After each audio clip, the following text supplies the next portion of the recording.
So my name's Angela, and I love storytelling. Stories are pretty powerful things, and that's one of the reasons why I decided to become a journalist and more recently a documentary filmmaker. As Matthew said, I am living in China and came to take part in the summer school. Before that, I was working in France as a journalist for a couple of years. Before that, I freelanced in Brazil, and before that, I was working for the ABC here in Adelaide. But most recently, I was in Mozambique. I had a small grant to go to research China-Africa stories. And one of those stories took me to northern Mozambique, where it was a very tiny little town near the border with Malawi, with a place called Angonia, where the main street only had 4 or 5 shops, and one of those shops was a Chinese shop, run by a couple, and they were bringing in stuff from China. And I decided that over the course of time, I've checked my facts and done my research and definitively say that Chinese people, they're everywhere. Yes, this is Chinese DNA, and I decided that I wanted to better understand what being Chinese meant, having grown up here in Australia. And so I moved to China, and I've been to a lot of small towns and villages and places that you might not really see. For all the talk about China growing, there's still a lot of poverty. And I realised 2 things over the course of my time in China. That number one is that I'm really glad that my ancestors decided, my great-great-grandparents decided to get out of China, and I had the chance to grow up in as beautiful a country as Australia. And the second thing is that for all these notions of Asians being overachievers, there are a lot of people in China who are quite content living a more simple life, even though that can sometimes border on complacency. So let's take a look at what that might look like.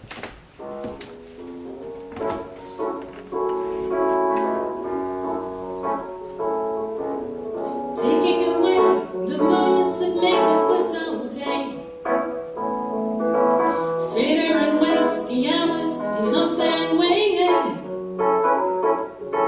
kicking around on a piece of ground in your hometown, waiting for someone or something to show you the way. Tired of lying in the sunshine, staying home to watch the rain. You are young and life is long, there is time to kill today. And then one day you find 10 years have passed behind you. No one told you when to run. You missed the starting gun. Well, I decided that I never wanted to be one of those people. The world's an amazing place, and I wanted to see and experience and learn and understand as much as I could. And there's that much more of the world that's open to you if you can speak other languages. Because there are notions that you can only grasp if you speak these other languages. And I was in the Czech Republic a few years back, and I was at a very small jazz gig by a band called Jazz Efteret. And I loved their album, I loved their performance. So I bought their album and I asked them, oh, what's this word on the name of the album? What's this word mean? I asked to check this. And then they said, oh, no word in English to explain that. So basically, it's if you have a piece of cake or a sandwich, and you're about to eat it, but for some reason you need to leave the room. And while you're out of the room, someone else comes in and sees your sandwich and thinks, I'm going to take a bite out of that. But in the middle of the bite, they realise that you're coming back, so they put it down and they run away, and when you come back, the evidence or the state of your sandwich is that word. So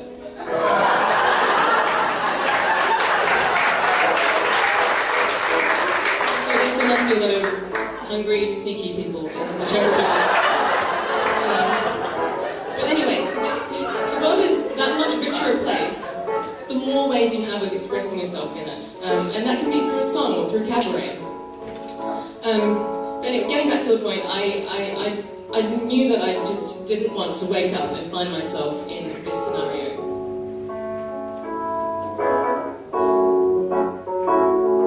And you run to catch up with the sun, but it's sinking. And racing around to come up behind you again. The sun is the same in a relative way, but you're older, shorter of breath, and one day closer to death. Every